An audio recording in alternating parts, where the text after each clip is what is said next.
Beacon of Hope Magazine TV ndabashuje cyane nitwa Uwiringiyimana Patience ndabashuje ndetse mbashimira kuba mukomeje kubana natwe. Hari video tugenda tubagezaho zitandukanye, hari amagambo tugenda tubagezaho atandukanye, cyane cyane agaruka kuri zino mbaraga dukeneye kugira ngo dukomeze gutera imbere, kugira ngo dutinyuke dukore, kugira ngo dukore tugere no ku musaruro, tureke gukora byo gukora gusa, kugira ngo dukore tubone icyo tubasha kugeraho, kugira ngo dukore tubone umusaruro biva mu mbaraga tuba twakoresheje, kugira ngo dukore twongere tugire ibikorwa byongera ku byo tuba twakoze ko kandi bituganisha hahandi hamwe twise mu cyerekezo muri destination yacu. Ariko kandi tukaganira kugira ngo tutagera kuri destination ngo tuvuge ngo twagezeyo, ahubwo twongere dugire izindi mbaraga, izo mbaraga ziduhesha kongera gutangira gusetinga ahandi hantu ho kwerekeza. Iteka ryose duhora turi mu rugendo. Life is a journey. Ubuzima ni urugendo tugomba kubamo kugeza ku iherezo ryabwo, aho tuba twibaza ngo turagana hehe. Byaba bibabaje rero umuntu abayeho atari yamenya aho arimo arerekeza. Hari imvugo nigeze kumva umugabo cyangwa se gusoma uwitwa Mark Twain yavuze ngo there are two important days in your life. Iminsi ibiri y'ingenzi mu buzima bw'umuntu ni umunsi the day you were born, umunsi wavutseho, and the day you discovered why, n'umunsi wavumbuye impamvu yo kuvuka kwawe. Kuvumbura impamvu yo kuvuka kwawe ni purpose, kumenya impamvu ukubaho kwawe, why uri hano. Byaba bibabaje umuntu amaze imyaka 25 uri muri ubu buzima ariko utari wamenya impamvu yo kubaho kwawe, ukora kana kariya agakubisa iburyo ugenda ukagakora, agakubisa ibumoso ugenda ukagakora, akagusanza aho uri ugakora, ariko iby'iburyo ubyica, iby'ibumoso ubyica, mbese udafite impamvu uri kurwanira muri ubu buzima. Iteka ryose tuba dusabwa yuko tugira impamvu turwanira kugira ngo tugereho, ariyo yitwa purpose. Iyo utari wamenya purpose yawe rero, ubwo uba ufite umunsi wawe wo kuvuka nk'umunsi w'ingenzi, ariko umunsi wo kuvumbura impamvu yo kubaho kwawe ubutari wawugera, icyo gihe aba ari ikintu kimwe uri kubura. Hari benshi rero biyumva mu bitekerezo byabo kumva agize gutya, kumva hari ijwi rimubwira ngo nyamara ibi bya bindi uhora wumva wakora buri munsi, bya bindi udasiba gutekereza amanywa nijoro. Buri wese agira ikintu muri we gihora gikomanga, ukabukora akazi keza kaguhemba amafaranga menshi, ariko uko bukeye uko bwije uri muri ako kazi ugahora wumva hari ijwi rikubwira ngo wakora nibi, wakora ibi. Iteka ryose ukumva iryo jwi riraguhamagara rikuganisha kuri ibyo, ukibwira mu mutima uti nyamara biriya bintu nabikora, ariko ugakora icyo bita integanyo, ukavuga uti nzabikora ryari.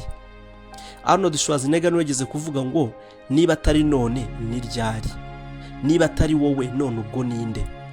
Icyo kintu nicyo kwibaza, ni ryari rero ushobora kumenya ngo ndakora ibyo niyumva mu nshaka gukora. Buri wese afite umuhamagaro muri we. Ni ryari uzatera intambwe ngo ushyire ikirenge mu muhamagaro wawe. Ni ryari ugomba kuvana izo ntekerezo zikurimo mu bitekerezo zigahinduka ibikorwa. Tugiye kureba kuri icyo kintu kivuga time to act. Ni ikihe gihe cya nyacyo cyo gukora, ukava mu bitekerezo, ukava mu byiyumviro, ukajya mu bikorwa, kugira ngo ugere no kuri bya bindi byose tumaze iminsi tugenda tuvugaho. Nitwa Uwiringiyimana Patience. Reba ko wakoze subscribe kuri Beacon of Hope Magazine, ubundi tugendane muri ubu buryo. Turifashisha Jim Rohn, n'ubundi uramwumva mu cyongereza, ngiye urabunyumva mu kinyarwanda. Reka dutangire. Here's the time to act. Ati iki nicyo gihe, atereka mbereka igihe gikwiriye cyo gukora rero. When the idea is hot, ati igihe igitekerezo uzumva kiri hot, handi uba wumva kiri kukugurumanamo cyangwa se kiri gutogota nk'ikigage kirimo gushya. Abazi ikigage barumva icyo mvuga. the emotion is strong. Igihe wumva amarangamutima yamaze kuba manini, hari igihe wumva ushaka ibintu, hari igihe wumva ibintu bikurimo ku rwego ruri hejuru, ukumva donc birimo birashyushye cyane muri wowe. That's the right time to act. Icyo nicyo gihe cy'ingenzi cyo gutangira gukora. That's the time to act. You say, Mr. Ron, I'd like to have a library like yours. Ati birashoboka yuko ugira gutya ukaba wavuga uti, ukabona wenda afashe urugero rwa library, urugero rwa bibliothèque, inzu y'ibitabo, ukagera nko muri bibliothèque ukavuga uti ndashaka kuzagira bibliothèque ingana gutya. Niba imisemburo izamutse kubwira ko ushaka kuzagira iyo bibliothèque, this is the right time to start. Watangira ute rero?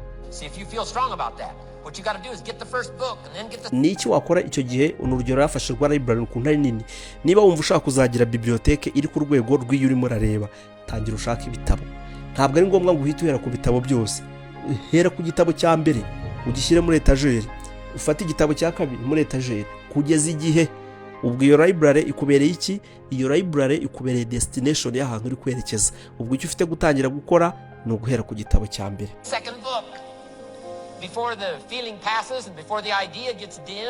Impamvu ibi ngibi ari ingenzi guhita umuntu abitangira nuko ibi byiyumviro twiyumvamo, igitekerezo twiyumvamo, ibi bigera igihe bigashira bitewe n'ibihe.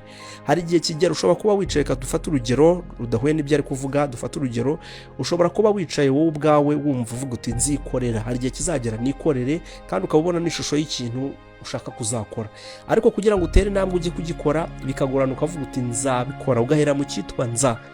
We rero aduha urugero rwiza avuga ati niba wumva uzacuruza n'urugero cyangwa ushaka gucuruza, ukavuga uti nkeneye amafaranga angana gutya, tangirira ku mafaranga make.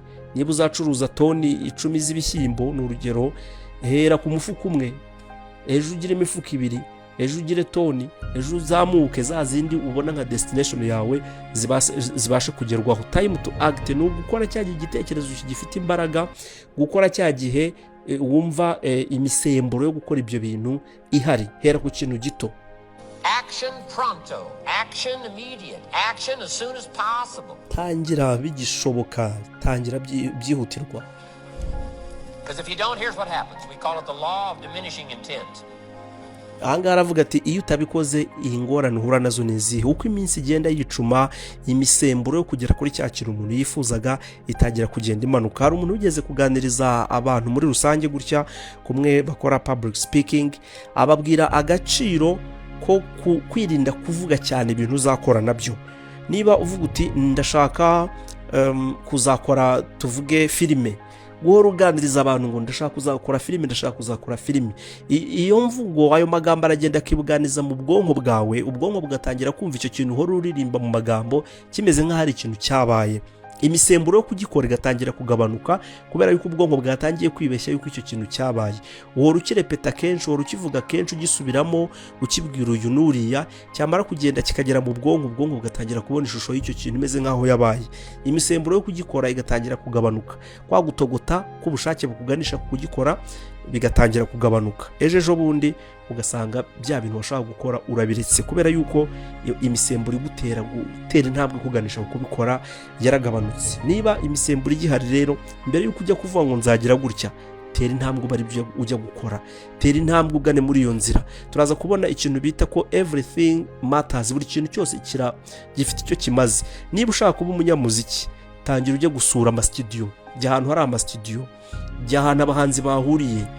Twagiye twumva abahanzi bajya kwicara ku mastudio umunsi n'ibyamamare, kubera ko buri kintu cyose kiramataringa. Ukujya kwicara aho bacuranga imiziki biragukurura kwegera aho bayicuranga, ukugera aho bayicuranga biragukurura kuyiririmba, gutangira kuyiririmba biragukurura kumenyekana, ukumenyekana biragukurura mu gukorera amafaranga muri byo, ugukorera amafaranga biragukurura kubona ubutunzi, kubona ubutunzi biragukurura kuba umukire. Buri kintu cyose giha ikindi, buri kintu gihereza ikindi. Niba ari ushaka kugira icyo ugeraho, destination yawe ireba hariya, tangirira ku kiraha kiguhereza ikindi muri ubwo buryo. We intend to when the idea strikes us. We intend to when the emotion is high. But now if you don't translate that into action fairly soon, now the intent starts to diminish. Ibi avuga nibyo nari ndimo mvuga mu kanya, navugaga uburyo tuba twiyumvamo igitekerezo, uburyo kiba twumvamo imisemburo iri hejuru, ariko iyo udafashe ibi bitekerezo ngo ubihindure ubishyire mu bikorwa, bigenda bisubira inyuma.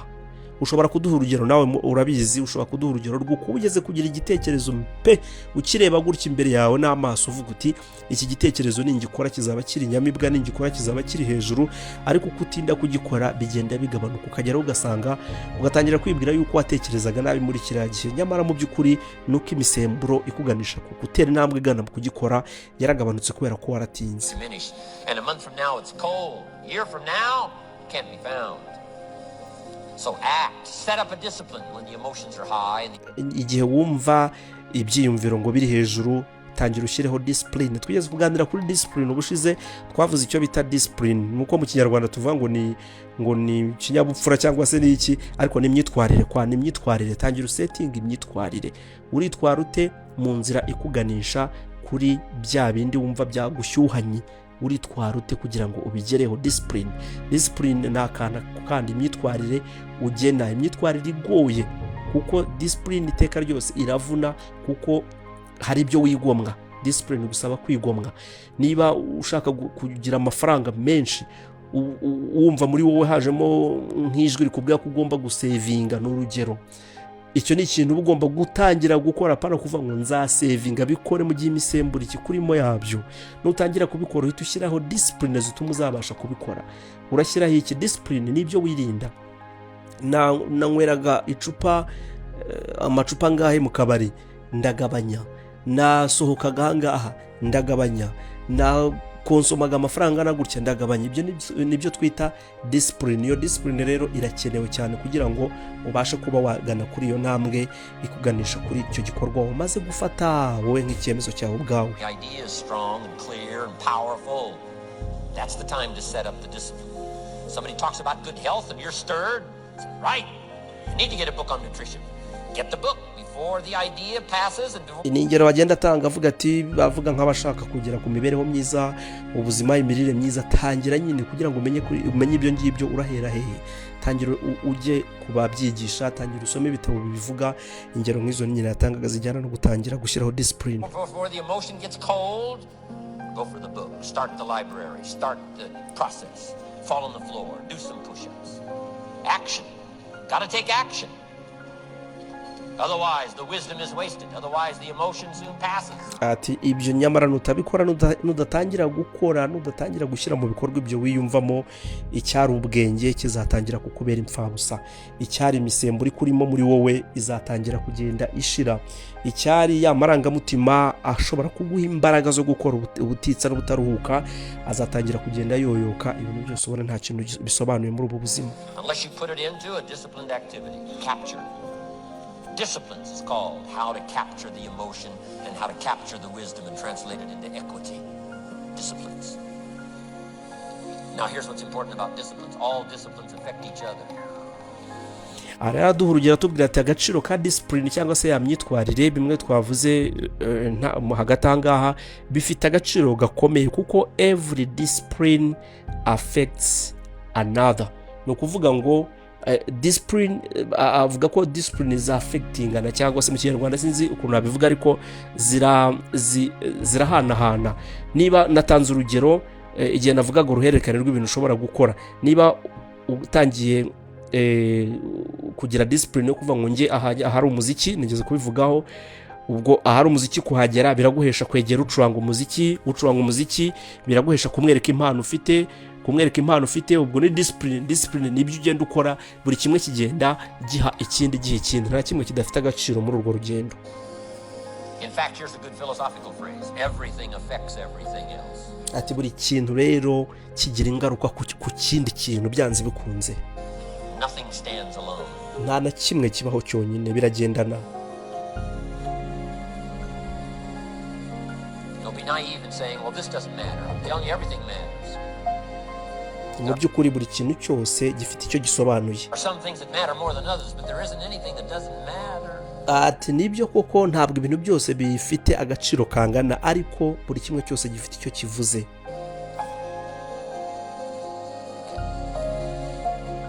We all pity the man who says, well, this is the only place I let down. Not true. Key to take home. Every letdown affects the rest of your performance.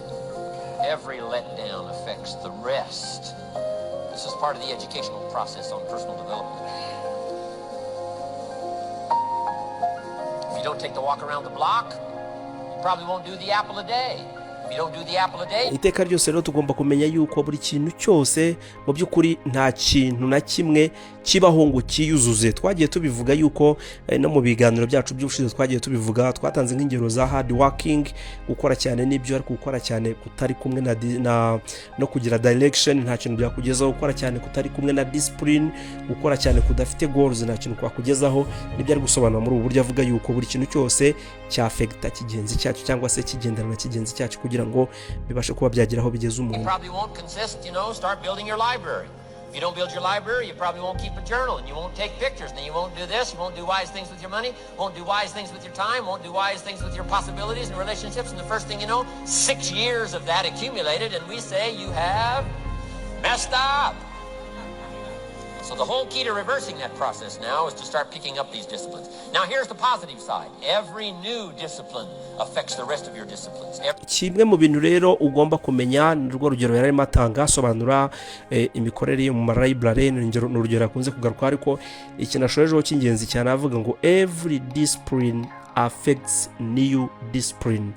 No kuvuga ngo niba ushyizeho imyitwarire, urugero rwa mbere rw'imyitwarire, urwo numara kurugeraho neza, umaze kurutsinda, umaze kurumetiriza, ruraguha kurema n'urundi. Uko washoboye urunguru biraguhesha n'imbaraga zo kongera gushobora na ruriya rundi ugiye gufata.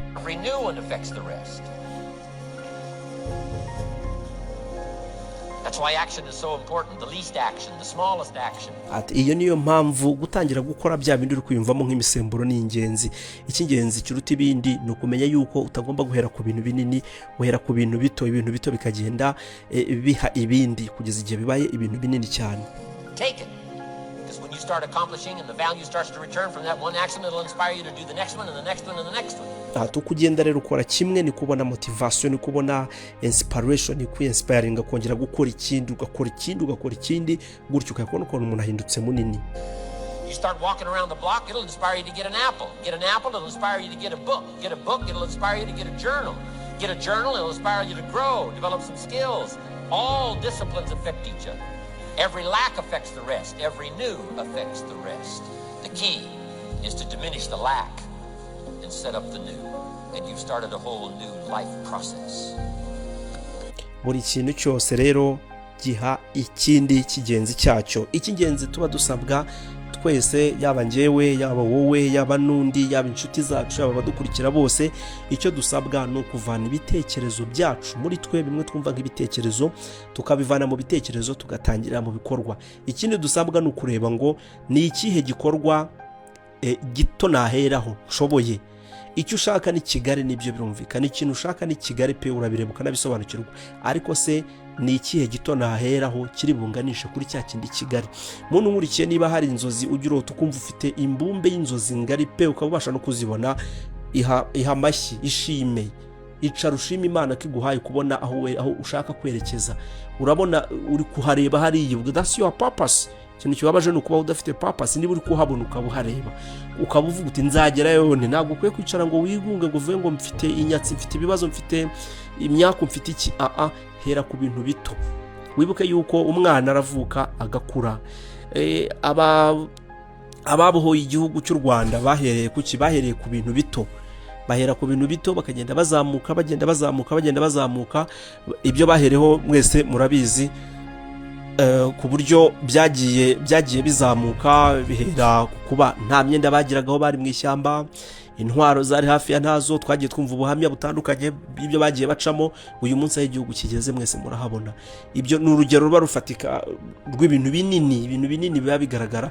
Birashoboka yuko abari muri iriya struggle mu bitekerezo byabo bari bafite iyi mbumbe yaho berekeza uyu munsi, ibi biri kugerwaho uyu munsi barabibonaga.